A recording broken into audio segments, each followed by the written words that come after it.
မဲမင်္ဂလာပါရှင်ကျမတို့ရဲ့ Fly City Media ကနေပြီးတော့ပြန်လဲကြိုဆိုပါရစေဒီကနေ့မှာတင်ဆက်ပေးသွားမှာလေးကတော့နေပြည်တော်က hotel တစ်ခုမှာကိုရိုင်းကြုံတွေ့ခဲ့ရတဲ့ကြောက်စရာကောင်းတဲ့ဖြစ်ပျက်တစ်ခုကိုပြောပြလာခဲ့တဲ့စာဝတ်ရည်မြေအကြောင်းပဲဖြစ်ပါတယ်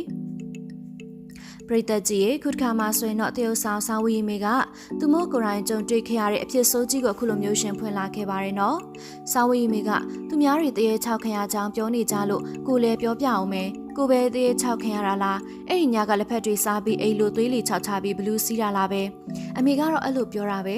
ဘဝမှာပထမဦးဆုံးဖျားစာပါမိတာနှစ်ကအတော်ကြာနေပါပြီနေပြည်တော်ကဟိုတယ်တစ်ခုမှာတက်ရတာအဲ့ဒီမှာနေတာလဲလတော်ကြာနေပြီတခါမှမဖြစ်ပါဘူးအဲ့ဒီတရက်ပဲကြုံတာဖြစ်ချင်တော့အဲ့ဒီညကညာရီခါနီသားမင်းနှစ်ယောက်လက်ဖက်တွေစားပြီးရုပ်ရှင်ကြည့်အိတ်သွားရောအိတ်ပျော်သွားတော့အိမ်မက်ထဲမှာကိုပြန်မြင်နေရတယ်အိမ်နေတာကိုအိမ်မက်ထဲမှာလဲကိုကအိမ်မက်ပြန်မက်နေသလိုဖြစ်နေတာကိုကတဲ့မျက်စောင်းထိုးနားမှာဗီဒီယိုတစ်ခုရှိတယ်အဲ့ဒီနားမှာတယောက်ကရက်နေပြီးကိုကြည့်နေတာခံစားရတယ်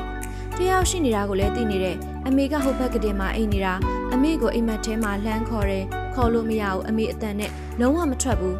အဲ့ရက်ကြည့်နေတဲ့ဟာကြီးကကိုနာတဖြည်းဖြည်းနဲ့တိုးလာတာသိနေတယ်အမေကိုအိမ်မက်ထဲမှာခေါ်နေတာလုံးဝကိုမရတာထားသွားဖို့ကြိုးစားတယ်မရဘူးတကူလုံးလေးနေသလိုခံစားနေရတယ်ခြေထောက်တွေလုံးဝရွှေ့လို့မရဘူးလူရဲ့လှုပ်ရှားမှုတွေကအရန်နေကွင်းနေတာရက်ကြည့်နေတဲ့ဟာကြီးကလည်းကိုနာကိုတဖြည်းဖြည်းရောက်လာပြီးအိယာပြီးကိုရောက်လာတဲ့ဒီအနားလာတာမသိရင်တကယ်ကြီးအဖြစ်မှာကိုနာရောက်နေသလိုခံစားရတယ်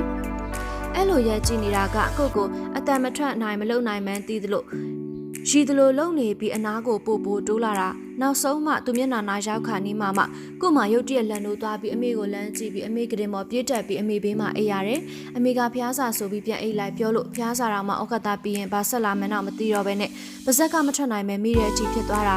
အဲ့ဒီဗီဒီယိုနားတော့မှကို့မှာမကြည့်ရဘူးဆိုပြီးတော့အရေးသားဖော်ပြထားတာကိုနားဆင်နေတဲ့ပရိသတ်တွေအတွက်ကျမတို့အနေနဲ့ပြန်လည်ဖော်ပြတင်ဆက်ပေးလာရပါတယ်ရှင်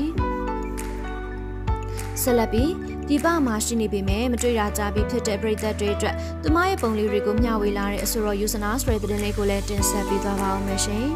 ။တမူထူးခြားတဲ့အတန်ပါဝါတွေနဲ့ပရိသတ်ရင်ထဲရအောင်တခြင်းတွေကိုတီးဆိုနိုင်ပြီးအောင်မြင်မှုရရှိခဲ့တာကတော့အဆိုတော်ယူဇနာပဲဖြစ်ပါတယ်။သူမဟာတခေတ်တစ်ခါတုန်းကနာမည်ကြီးအဆိုတော်ဖြစ်ပြီးပရိသတ်အခိုင်အမာရရှိခဲ့တာပါ။